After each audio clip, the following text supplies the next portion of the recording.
विद्यार्थी मित्रों, सिद्धि हिंदी विद्यालय और सिद्धि इंग्लिश स्कूल की यूट्यूब चैनल में मैं हर्षद जानी आप सभी का हार्दिक स्वागत करता हूँ।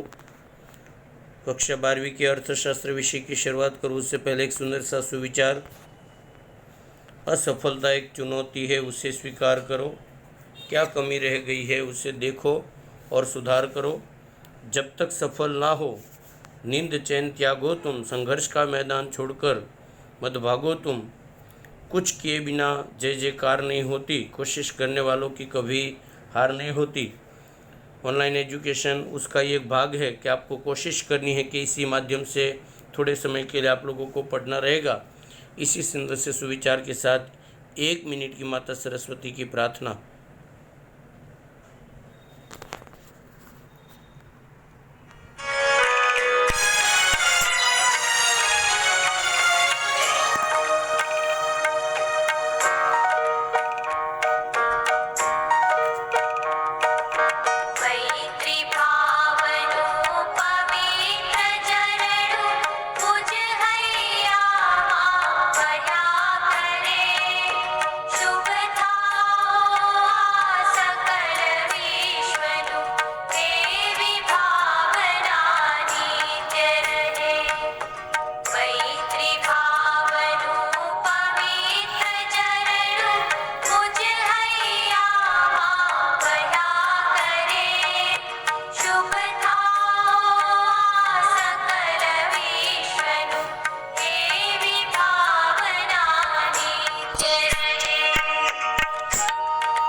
इसी सुंदर से सुविचार के साथ आप लोगों को मालूम है कि हमारा लेसन नंबर 7वां चालू हुआ था, जिसके अंतर्गत लेसन का नाम जनसंख्या है।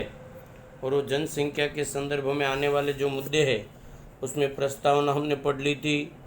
वस्ती जनसंख्या वृद्धि का जो विस्फोट का अर्थ है वो हम लोगों ने पढ़ लिया था। फिर भी एक बार आपको पुनः जनसंख्या वृद्धि विस्फोट का अर्थ बता दूं कि जब देश में मृत्यु दर का प्रमाण कम हो और उसकी अपेक्षा जन्म दर का प्रमाण अधिक हो तो उससे जो प्राकृतिक जनसंख्या की वृद्धि होती है उसे जनसंख्या विस्फोट या वृद्धि के नाम से जाना जाता है।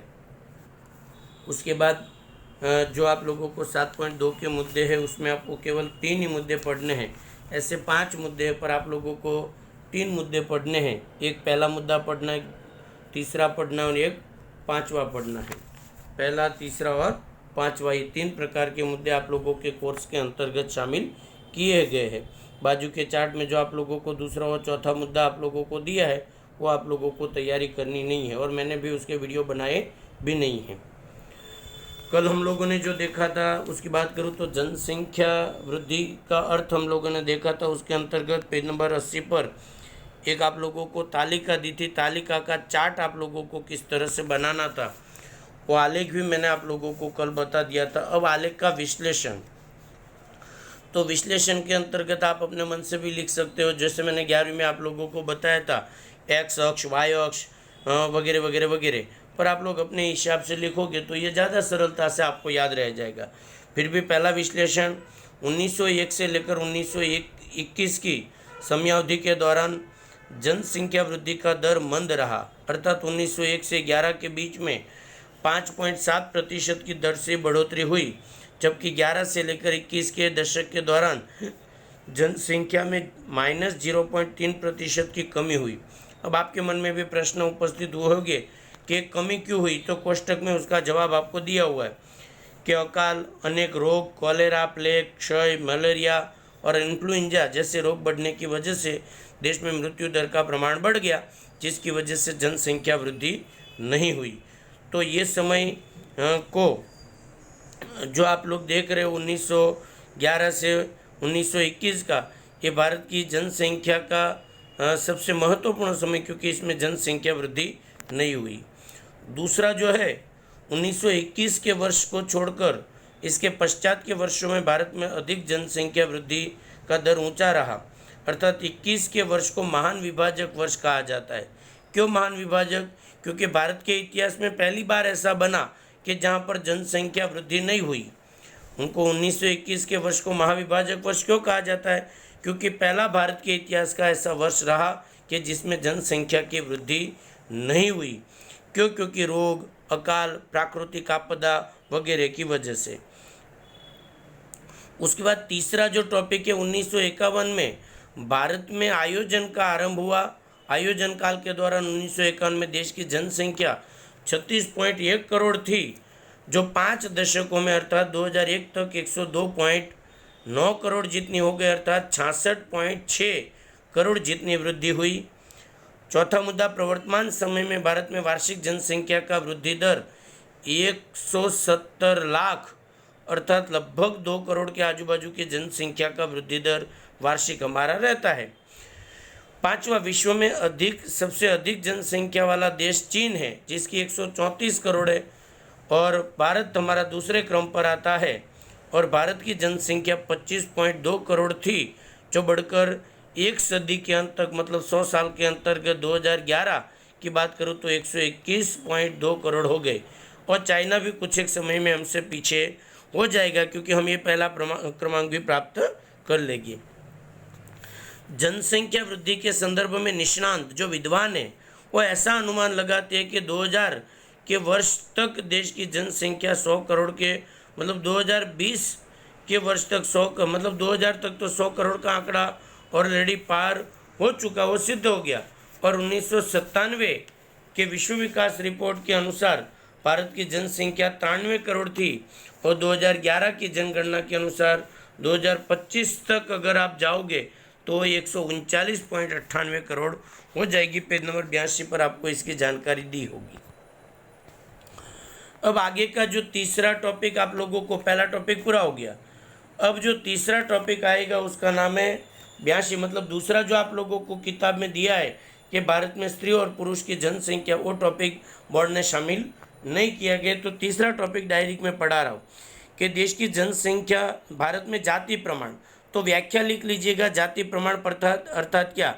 तो प्रति 1000 पुरुषों पर स्त्रियों की जो जनसंख्या है उसे जाति का प्रमाण कहते हैं। पुनः एक बार, प्रत्येक 1000 पुरुषों पर पाई जाने वाली स्त्री की संख्या को लिंग प्रमाण अथवा जाति प्रमाण या सेक्स रेटियो के नाम से या तो एसआर के नाम से जाना जाता है। एक मुद्दा हुआ परिभाषा। दूसरा, जाति प्रमाण की तुलना कितने पुरुषों के साथ हो जाए? तो 1000 के अंतर्गत। आगे उसके अंतर्गत आप लोग देखो तो जनसंख्या के अभ्यास में जाति का प्रमाण अत्यंत महत्वपूर्ण है। प्रति 1000 पुरुषों पर स्त्रियों की घटती जनसंख्या में देश में कई विषमताओं, मतलब पहला मुद्दा परिभाषा, दूसरा उसको अंग्रेजी में क्या कहते हैं, तीसरा उसकी असर क्या होती है कि जाति प्रमाण के अंतर्गत अगर स्त्रियों की संख्या कम होती है तो देश में विषमता पैदा होती है। स्त्री पुरुष के बीच अधिक विषमता हो तो देश में कौन सी समस्या? तो कि विवाह, परिवार, प्रजनन, अर्थव्यवस्था इत्यादि कई प्रकार के प्रश्न उपस्थित होते हैं। जाति प्रमाण के संदर्भ में निश्चित जानकारी प्राप्त करके जाति के प्रमाण की विषमता के कारणों को जानकर उसे दूर करने का प्रयास हमें करना पड़ेगा।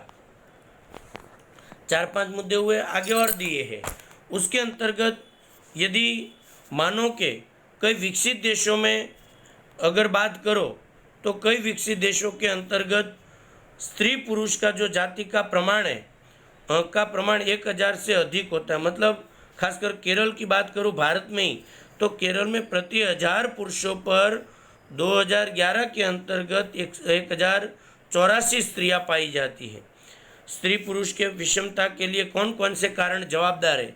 तो दूसरे पैराग्राफ में देखो, सामाजिक, आर्थिक, सांस्कृतिक कारणों को जवाबदार माना जाता है। साथ ही भारतीय समाज में प्राचीन समय से ही स्त्रियों का स्तर नीचा रहा। लड़कियों को पोषण युक्त आहार, स्वास्थ्य, शिक्षा के क्षेत्र में पर्याप्त ध्यान नहीं देना वगैरह, ये आप लोगों के 5-6 मुद्दे हो गए कि भाई जाति में स्त्री पुरुष के प्रमाण में अनुपात में विषमता के पीछे कौन कौन सी परिबल जवाबदार? तो कि लड़कियों को पोषण युक्त आहार न देना, स्वास्थ्य शिक्षा के क्षेत्र में पर्याप्त ध्यान नहीं देना, दहेज प्रथा वगैरह वगैरह। उसके अलावा आप नीचे जाओ तो कम उम्र में विवाह, अति गर्भावस्था के कारण लड़कियों में बाल मृत्यु दर, वयस्क स्त्रियों में मृत्यु दर का अधिक प्रमाण वगैरह वगैरह वगैरह कारण जवाबदार माने जाते हैं। मतलब 5-6 मुद्दे आप लोगों के हो गए। उसके अलावा भारत में जो जाति का प्रमाण पत्र था प्रति 10 साल के बाद या तो 20 साल के बाद, तो वो चार्ट भी आप लोग लिखते हो अगर 2-3 अंकों में जाते हो तो उसमें लिखा है कि 1901 में भारत में प्रति 1000 पुरुषों पर स्त्रियों की संख्या 972, 31 में 950, 61 में 941, 91 में 927, 2001 में 933 और 2011 में 940 जितनी जनसंख्या स्त्रियों की पाई जाती। गुजरात इसमें बहुत पीछे है। 1901 में गुजरात में प्रति 1000 पुरुषों पर 954, 31 में 945, 61 में 940, 91 में 936 और 2001 में 921 और 2011 में 918। ये जाति का प्रमाण पत्र कई प्रकार की विषमता पैदा करता है और आने वाले वर्षों में कई सारे पुरुषों को विदेश में जाकर ब्याह करना पड़ेगा। ये भी हकीकत है, इनको भी हमें भूलनी नहीं चाहिए। आगे इसके विश्लेषण के तौर पर यदि मैं देखूं, अगर 3 अंकों में देखो तो तालिका तक आपको पूरा कर देना है और यही सवाल यदि 5 अंकों में लिखते हो तो आपको इसका विश्लेषण लिखना रहेगा। विश्लेषण में 2 मुद्दे ही दिए तो उसको देख लेते हैं कि उसमें ऊपर से आप अपने मन से भी विश्लेषण लिख सकते हो कि 1901 से लेकर 1991 के दौरान प्रति 1000 पुरुषों की तुलना में स्त्रियों की संख्या घट रही है, किंतु 2001 से लेकर 11 के वर्ष में 1000 पुरुषों की तुलना में स्त्रियों की संख्या में मामूली सा सुधार आया। उसके पीछे का कारण शायद ये हो सकता है कि बेटी बचाओ का जो अभियान, बेटी जन्म को जो प्रोत्साहन दिया गया है वो आभारी हो सकता है। गुजरात की यदि बात करूं दूसरे मुद्दे के अंतर्गत, तो 1901 से लेकर 2011 की समयावधि के दौरान 1000 पुरुषों की तुलना में स्त्रियों की संख्या सतत लगातार घट रही है, जिसके कारण कई सामाजिक सांस्कृतिक विषमता अस्तित्व में आई। स्त्रियों की लगातार घट रही जनसंख्या के कारणों की चर्चा पुत्र प्राप्ति की तीव्र लालचा, चिकित्सा के साधन हो सकते हैं। उनके कारण क्या है तो कि पुत्र प्राप्ति की लालचा, चिकित्सा के साधन, स्त्री भ्रूण हत्या वगैरह वगैरह वगैरह। लेकिन अब तो सरकार ने भी कानूनी या तो कानून की प्रावधान अनिवार्य किए हैं।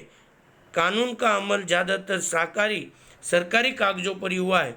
वास्तव में कानून का अभी तक कोई पालन हुआ नहीं है और शायद यही कारण है कि स्त्री पुरुष के अनुपात में हमें काफ़ी असमानता देखने को मिलती है। उसके अलावा भी यदि हम आगे को देखने का प्रयत्न करें तो आगे का जो टॉपिक है, चौथा आपको पढ़ना नहीं है। 5वां टॉपिक आप लोगों का जो है कि भारत में ग्रामीण और शहरी जनसंख्या, उनके बारे में देखने का प्रयत्न करेंगे। लेकिन आगे के वीडियो के अंतर्गत अंत तक वीडियो को देखने के लिए आप लोगों का बहुत बहुत धन्यवाद। वीडियो पसंद आए तो लाइक, सब्सक्राइब और शेयर करना ना भूलें।